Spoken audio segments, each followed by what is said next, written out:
الحمد للہ رب العالمین والصلاة والسلام علی رسولہ الکریم اما بعد فاعوذ باللہ من الشیطان الرجیم بسم اللہ الرحمن الرحیم یا ایہا الذین آمنوا ادخلوا فی السلم کافۃ صدق اللہ العظیم۔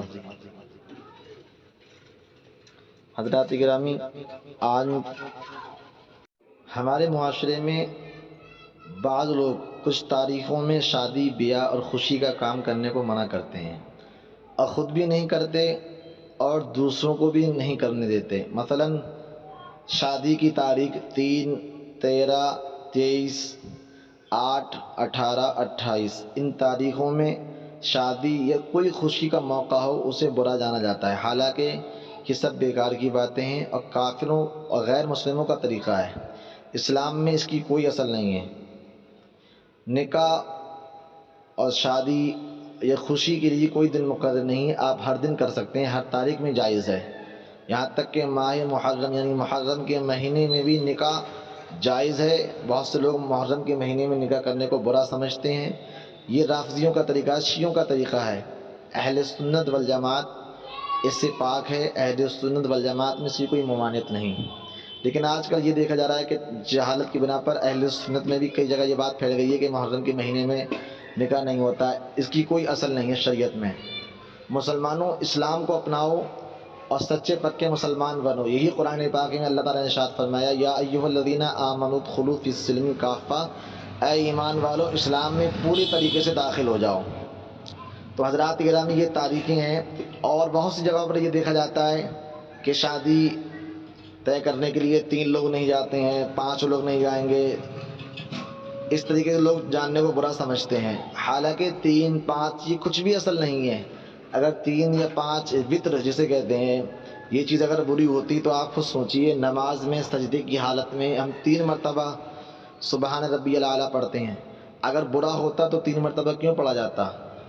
عشاء کی نماز میں وطر 3 رکعتیں ہیں، مغرب کی نماز میں 3 رکعت فرض ہیں، اگر یہ بری ہوتی 3 رکعتیں کیوں ہوتی؟ پتہ یہ چلا کہ یہ صرف ہماری جہالت ہے اور اس کے علاوہ کوئی بات نہیں۔ اللہ تبارک و تعالیٰ نے ہم سب کے لیے ہر دن، حضرات گرامی، جائز ہے، شادی کر سکتے ہیں، ہر دن مبارک بنایا ہے اللہ رب العزت نے۔ اور ایک بہت جہالت یہ کہ بلی راستہ کاٹ جائے تو کیا ہوتا ہے۔ بہت سے لوگ، کچھ جگہوں پر دیکھا گیا ہے کہ کوئی شخص گلی سے جاتا ہے یا راستے سے جا رہا ہے اور سامنے سے اگر بلی گزر گئی، جسے راستہ کاٹنا کہتے ہیں، اور وہ کچھ دیر کے لیے ٹھہر جاتا ہے اور پھر سوچنے لگتا ہے کہ اب میں آگے جاؤں یا نہ جاؤں، اور سمجھتا ہے کہ میرا بلی راستہ کاٹ گئی، یہ میرے لیے خراب ہے، یہ میرے لیے، حضرات گرامی، سمجھتا ہے کہ یہ میرے لیے خراب ہے، یہ بلی راستہ کٹ گئی، میرا کام نہیں بنے گا، مجھے آگے نہیں جانا چاہیے، اب مجھے نقصان ہو سکتا ہے، یہ میری، حضرات گرامی، کام بننے والا نہیں ہے۔ حالانکہ یہ سب بیکار کی باتیں ہیں اور اسلام میں ایسا کچھ بھی نہیں ہے، اور ایک مسلمان کو اس قسم کے خیالات کبھی رکھنا نہیں چاہیے اور یہ نہیں سمجھنا چاہیے کہ بلی کے راستے کاٹنے سے کچھ ہوتا ہے، کیونکہ ان اللہ علی کل شیء قدیر، جو اللہ چاہتا ہے وہ ہوتا ہے، کسی کے راستہ کاٹنے سے راستہ نہیں کٹتا۔ اللہ تعالیٰ کے ذات پر بھروسہ رکھ کے ہر کام کو کرنا چاہیے۔ من یتق اللہ یجعل له مخرجا ویرزقہ من حیث لا یحتسب۔ پروردگار عالم سورہ طلاق 28 پارے میں ارشاد فرماتا ہے، جو اللہ کی ذات پر بھروسہ کرتا ہے اور اس کی ذات پر بھروسہ رکھ کے کوئی کام کا آغاز کرتا ہے تو اللہ تعالیٰ اسے وہاں سے رزق دیتا ہے جہاں سے وہ سوچ بھی نہیں سکتا۔ تو بلی کے راستہ کاٹنے سے راستہ نہیں کٹتا ہے۔